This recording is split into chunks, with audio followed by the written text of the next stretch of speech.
Can you really get to know someone online?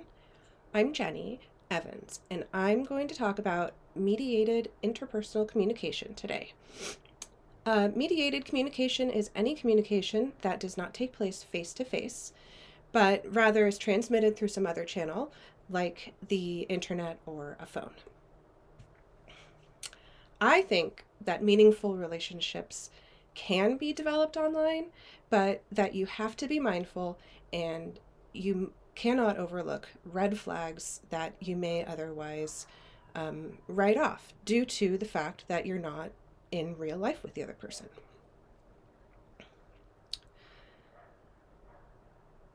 Today I'm going to talk about something called social penetration theory. In an article from Communication Theory, social penetration theory is an attempt to provide a framework from which to analyze computer-mediated communication. I'm going to talk about my experiences with online relationships that have not worked out and ignoring the red flags in those situations, and my experiences with online relationships that have been successful due to my willingness to be vulnerable and mindful of the two-way communication that is happening not in real life.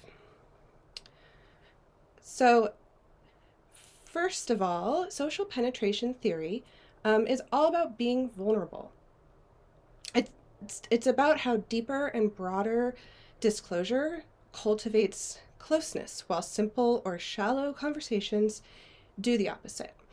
So it's a framework that researchers use to analyze whether or not a mediated relationship is going to be meaningful and long-lasting.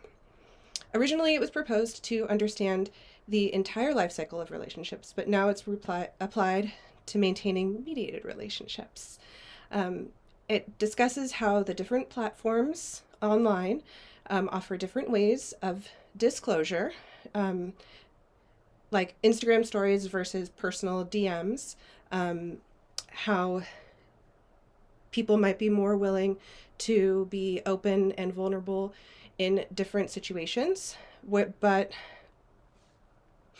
in a more broad situation like an Instagram story that you know you're going to be showing to everyone, there's also opportunity to glean information from those kinds of things. And it might seem simple, but when you're maintaining a mediated relationship, mutual disclosure is necessary. It takes two. It takes both of you to participate in the relationship and to be mindful of the fact that you are cultivating a relationship even though you're not in person. One of my favorite quotes from the article, it says, "Distinct from the physical presence of another interactant, social presence refers to the sense of being with another person, which is more critical than physical proximity when mediated interactions can transcend great distances. Though physical presence can innately convey social presence is no longer exclusively tethered to physical presence." And that's from the article by Mason and Carr, 2022. I like this quote because it shows that these kinds of relationships are not just an option, they are inevitable. And people all over the world have adapted to create connection without physical presence. So I, as a 44-year-old woman, have had a lifetime of experiences with relationships in so many different ways.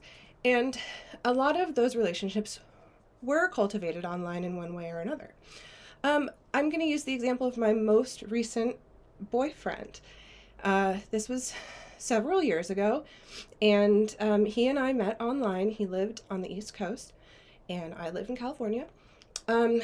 So we started talking on Facebook and moved over to texting personally and phone calls. And our entire relationship basically just revolved around that because we were so far away from each other. We did meet in person several times, so it wasn't like completely blind when he ended up coming out here to California to live. And it, to say the least, did not work out. And he basically wasn't the person that I thought he was. And I had seen red flags. I had definitely had many conversations with my friends about things I was suspicious about. Some things that he had said ended up being lies, and I knew at the time.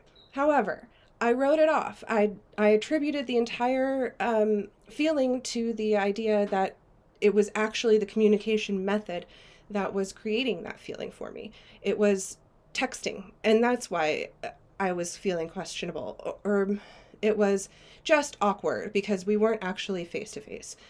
So, in that case, I also may have been putting on a persona myself just to please him because I thought I was in love with him. And so yeah, both ways, it probably, but it wasn't, I mean, it obviously definitely wasn't a successful relationship. And neither of us did a good job of maintaining this mediated communication over thousands of miles. And he's been gone for years, and I haven't talked to him at all since. So after that, experience, I was very wary of forming any connections online. But COVID happened, and then kind of just became a little bit more isolated because of that. And I did end up finding a community online of people that have some similar interests as me. And the way that that is different than what happened with my ex-boyfriend is that I am very mindful of my communication in that group. And I am not afraid to be vulnerable, but also if I have questions or if I am feeling nervous or maybe not trusting what somebody else is saying, I will ask. And there's no harm in that. And I think the group that I'm a part of, we're all of the same mindset in that we appreciate our privacy online. And so we are not overly expectant of each other to be sharing information. And then when disclosure does happen, it's very natural. And we also communicate in a variety of ways, whether it's very casual or whether it's very deep and vulnerable. And it also happens almost on a daily basis that we get into the forum and we're talking to each other. And sometimes it's very, very just surface level checking in, or sometimes it's, could be hours long conversations, various types of niche topics that we are all interested in. And it may seem silly, but I actually think one of the successes in this community is the use of emojis and the ability to react to each other's messages with different emojis. It adds that level of emotional engagement that you're not getting if you're just seeing words on a screen. Whereas if you were in person, you would be seeing the other person smiling or laughing at what you said or cringing or, being embarrassed. And in the community that I'm in, you can use the little emojis on each message and it's just kind of like highlight like that I feel sad about this, or, like this makes me laugh. And I think that, and we're all very like, mindful about using those things, making each other feeling heard and included. And I think all of that has led to the success. We've actually some of us have met in person, and it was super natural. We were all very nervous about it, but it ended up being very natural, and we were all just felt like close friends immediately. It really didn't take any time at all to get used to being in each other's presence because we knew each other so well already. So in conclusion, I think successful online relationships are possible, but you have to be willing to do the work, be vulnerable, self-reflective, responsive, ask questions. And I am proof of it going both ways, when it can go horribly wrong using mediated communication methods, but also how we can find our people online, no matter where they are in the world. And that's a really great feeling to know that my people are out there, even if they're not right here next to me in this town. And that's it. Thank you.